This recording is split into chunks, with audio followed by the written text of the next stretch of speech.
My dad had always favored my stepbrother. We'd been close growing up, but everything changed when my parents divorced and dad remarried. Suddenly it was all about my stepbrother. My dad started drifting away little by little. It felt like he was slipping out of my life like sand through fingers, but I never expected he'd actually choose my stepbrother's wedding over mine. When I told my dad about my engagement, he barely reacted, as if it was just some casual news over coffee. I tried to brush it off, thinking maybe he was just busy or had a lot on his mind, but deep down I felt hurt, like he should be happy for me, proud even, but he didn't even ask about the wedding plans, didn't ask about the dress or the date or anything. All he said was a casual congratulations, then went back to talking about my stepbrother's life as if that was the only thing that mattered to him. Things only got worse when I set the wedding date. I'd picked a weekend in autumn, the perfect time when the leaves would be golden and the air crisp. It was a date that had meant something to my mom and dad once, and I thought it could bring some connection back between us, bring back some happy memories. But my dad just looked at me and said, "Well, that's the same weekend as your stepbrother's wedding. I don't think I can make it." I was stunned. I tried to ask if he was serious, if he was really going to choose my stepbrother's wedding over mine, and he just looked at me with this detached expression, like it was all perfectly normal.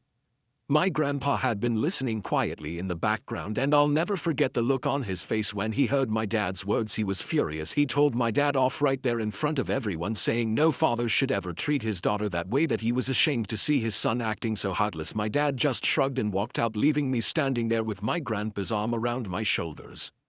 After that, Grandpa took over. He became more involved in the planning than I ever thought he'd be. We spent hours together choosing flowers, tasting cakes, picking out colors. He even helped me find the perfect dress. He'd sit there with this proud smile as I tried on each one, saying things like, "That's the one for my girl," or "You look just like your mom did on her wedding day." And it warmed my heart knowing I still had someone who cared deeply, who would go out of his way to make sure my day was special, even if my own father wouldn't.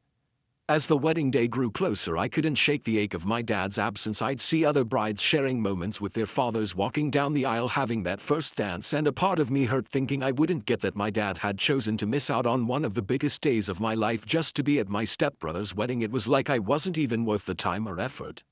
But every time those thoughts crept in, my grandpa was there, reminding me of how loved I was. He'd joke about how he got to walk down the aisle with the most beautiful bride in the world, and how everyone would be so jealous that he was the one by my side when I felt down. He'd take me for ice cream just like when I was a kid, saying things like, "We're celebrating early because no one deserves it more than you." Little by little, he was filling that empty space, making it feel like I wasn't missing out on anything.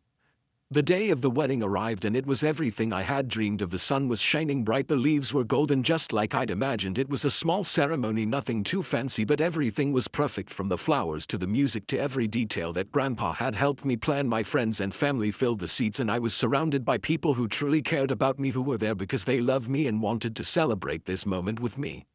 When it was time to walk down the aisle, my heart was pounding, but there was my grandpa waiting with his arm outstretched. He looked at me with so much pride and love that I felt like the luckiest person in the world. I took his arm and he whispered, "I'm so proud of you. I'll always be here for you." We walked down the aisle together, and I could see tears in his eyes, and for the first time I didn't feel the hurt of my dad's absence. I felt complete. I felt like I had the family I needed right there beside me. As we reached the end of the aisle, Grandpa kissed my hand and gave me away to the love of my life, and in that moment I realized something important. Sometimes family isn't about who's related by blood or who's supposed to be there. Sometimes family is about the people who show up, who stand by you and make you feel valued. My grandpa showed me that even if my dad chose to turn his back on me, I still had people who would never leave. Later during the reception, Grandpa surprised me with a dance, just the two of us. As the music played, he held me close and said, "I may not be your dad, but I'll always be here when you need me." And hearing those words, I felt a wave of warmth and gratitude that I couldn't put into words. He'd stepped in without hesitation when my dad chose to step out, and he'd made my wedding day more beautiful than I ever imagined. As we danced, I knew I'd always remember this moment, not the pain of my dad's absence, but the love and strength my grandpa showed me. He was my hero, my rock, and even though things hadn't gone as planned, I felt like I was the luckiest bride in the world because I had someone who loved me enough to be there.